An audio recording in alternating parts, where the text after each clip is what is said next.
Ese wigeze wumva amagambo atangaje muri Bibiliya, Gogi na Magogi? Mu gitabo cy'umuhanuzi Ezekiyeli ibice 38 havugwa umuyobozi witwa Gogi uzatera Isiraheli ari kumwe n'ibihugu byinshi. Bibiliya ivuga ko muri ibyo bihugu harimo na Perisia. Kandi Perisia niyo uyu munsi yitwa Iran. Ibi bituma abantu bibaza kandi ari benshi bati ese iyi ntambara iri kuvugwa muri Bibiliya ishobora kuba ariyo turi kubona uyu munsi? Ariko reka tubisobanure neza. Gogi si izina ry'igihugu, ni umuyobozi cyangwa umwami uyoboye igitero. Magogi yo ni igihugu cyangwa akarere akomokamo, ariko Bibiliya ntivuga neza uwo ari we mu buryo bweruye. Niyo mpamvu bamwe babifata nk'ubuhanuzi bw'igihe kizaza, abandi bakabibona nk'ikimenyetso cy'imbaraga zose zirwanya Imana. Ariko ikintu gikomeye ni iki: ibihugu byinshi bizishyira hamwe birwanye Isiraheli. Reka twumve uko ijambo ry'Imana ribivuga. Ezekiyeli ibice 38 ndetse birakomeza bikagera no mu gice cya 39. Ibice 38 haranditse ngo ijambo ry'Uwiteka ryanjeho riti: mwana w'umuntu, erekeza amaso yawe kuri Gogi wo mu gihugu cya Magogi, umwami w'i Roshi n'i Mesheki n'i Tubali, maze umuhanurire utumva uko umwami Uwiteka avuga ngo dore ndakwibasiye yewe Gogi we, umwami w'i Roshi n'i Mesheki n'i Tubali. Nzagusubiza inyuma, nshyire indobo mu nzasaya zawe, maze nkuzanane n'ingabo zawe zose, amafarashi n'abagenderaho bose bitwaje intwaro zishyitse, n'igitero kinini gifite ingabo nto n'ingabo nini, bose bambaye inkota. Ab'i Buperesi no muri Etiyopiya n'i Puti bari kumwe nabo, bose bafite ingabo nini n'ingofero z'icyuma, na Gomeri n'ingabo ze zose. Ab'inzu ya Togaruma n'ahahera h'ikasikazi n'ingabo ze zose, ndetse n'amahanga menshi ari kumwe nawe. Ube witeguye, ni ukuri witegure wowe n'ibitero byawe byose biguteraniyeho, kandi ubabere umugabo.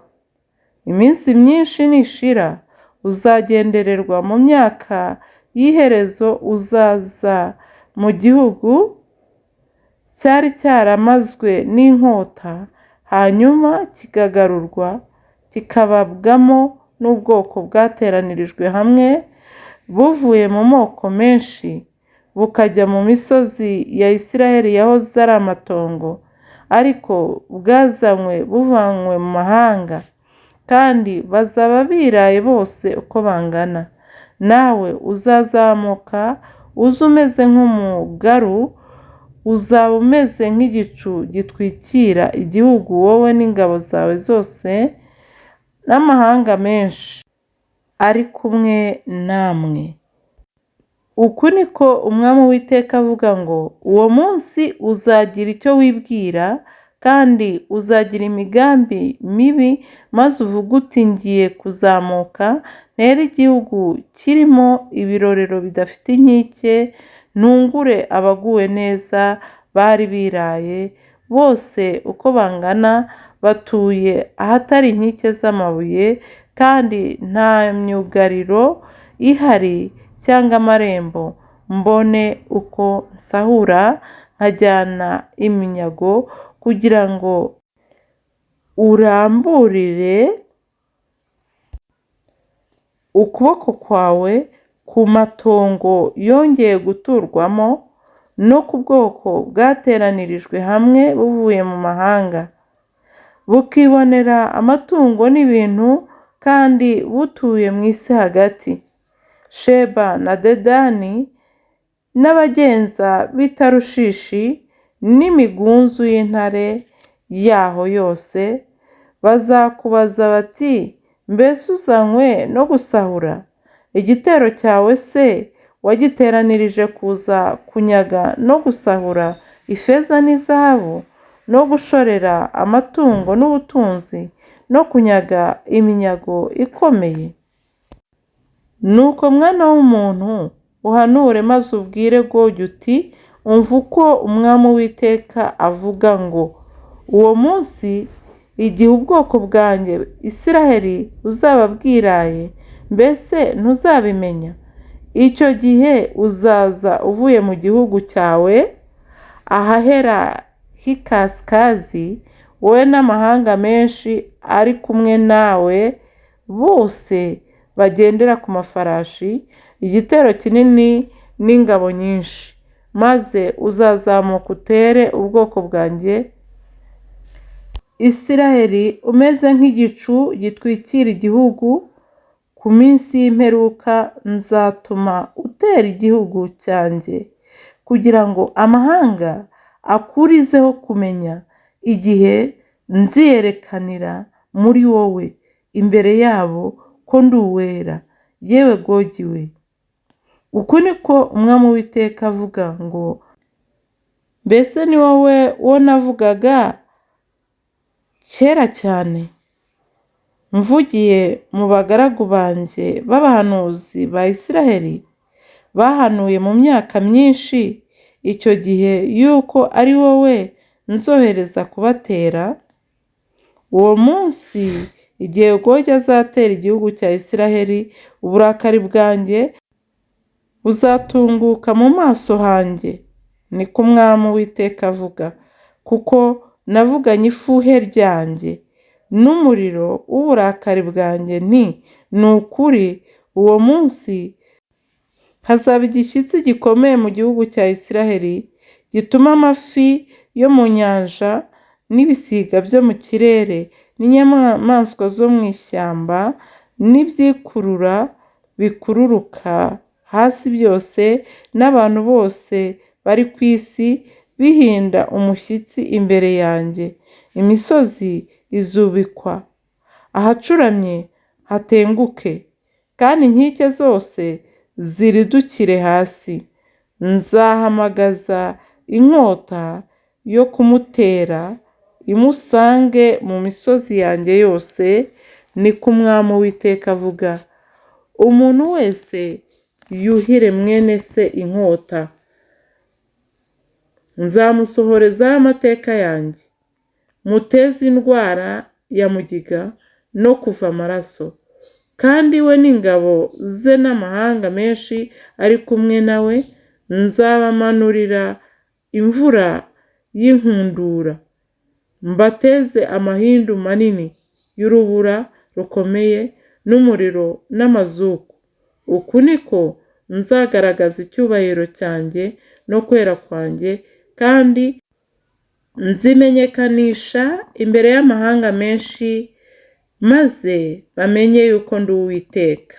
Igice cya 39 haranditse ngo, nuko rero mwana w'umuntu, uhanurire Gogi uti, umva uko Umwami Uwiteka avuga ngo, dore ndakwibasiye yewe Gogi we, mwami w'Iroshi n'Imesheki n'Itubali.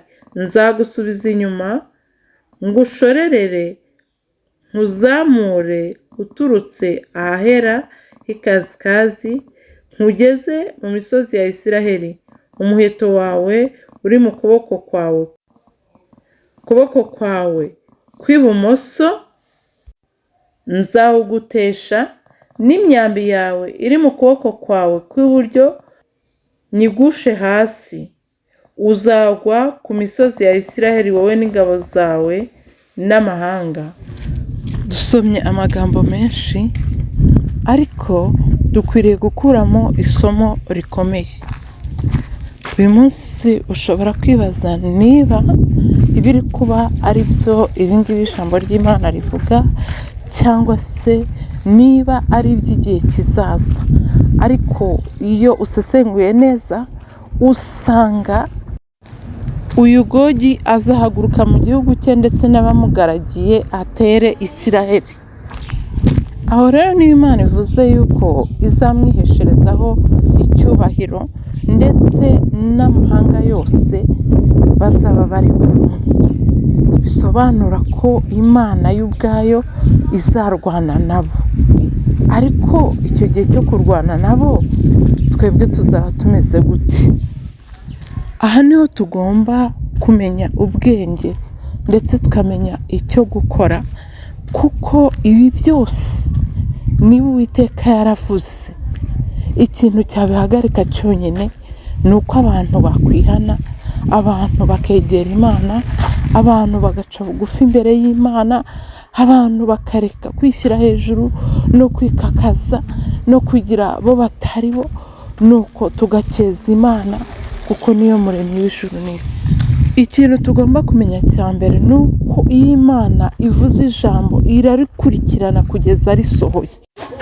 Wabyemera utabyemera, wabishaka utabishaka. Imana yabwiye Abisiraheli ngo muzatatana mujye mu mpera z'amahanga yose mu bihugu byose, ariko ngo nzongera mbakoranye mbafitiye imbabazi, ngo nuko mbagarure mu gihugu cyabaye umwirare n'amatongo, nongere ntume mugituramo. Ibyo ngibyo Imana ibirukana mu mwaka wa 70, ibagarura mu mwaka w'1948. Ese icyo si ikimenyetso kikwereka ko n'ibindi yavuze izabishyira mu bikorwa? None tuzaba turiho icyo gihe.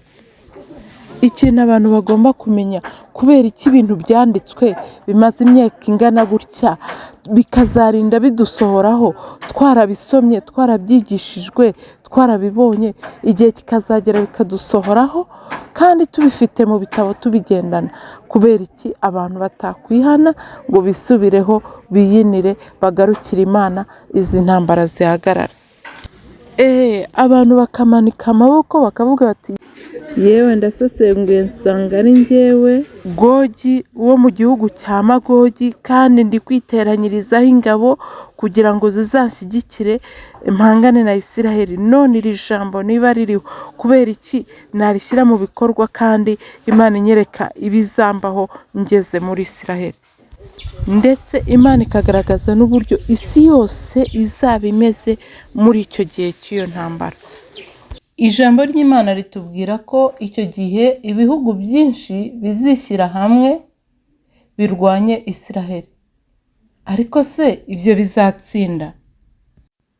Bibiliya ubwayo ivuga ko Imana ubwayo izahaguruka ikaba ariyo irwanirira Abisiraheli,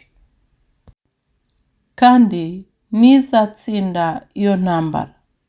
Si intwaro zizakoreshwa, si imbaraga z'abantu, ahubwo ni Imana izarwana ubwayo. Ese ibi bitwigisha iki uyu munsi?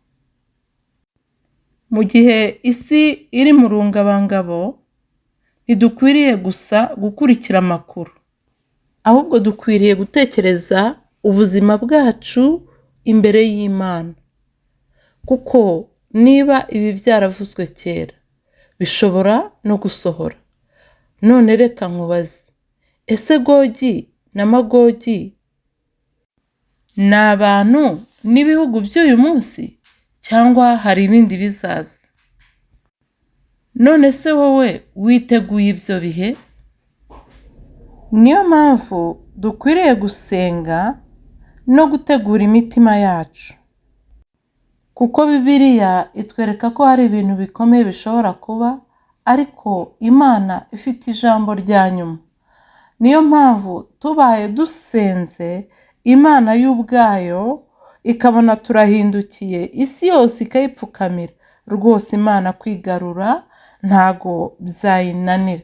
Ikibazo ni twebwe, ikibazo ni imitima y'abantu, ikibazo ni Gogi na Magogi ndetse n'abashyigikiye Gogi.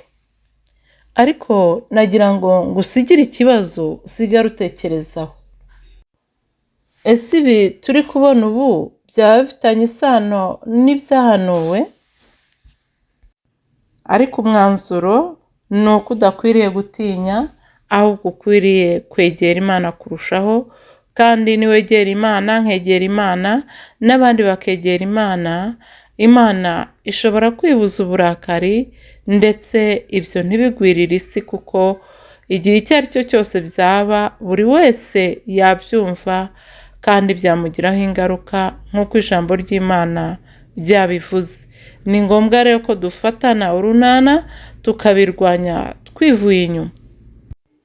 Ibuka ko gusenga gukingura ijuru, gusenga kuzana ubumwe hagati y'Imana n'abantu, gusenga kubaka ubucuti hamwe n'Imana, gusenga gutuma Imana yibuza uburakari, gusenga bishobora gutuma ihindura umugambi wayo ku bantu, ikibuza ibyo yari igiye gukora bibi, nuko ikabagenera ibyiza.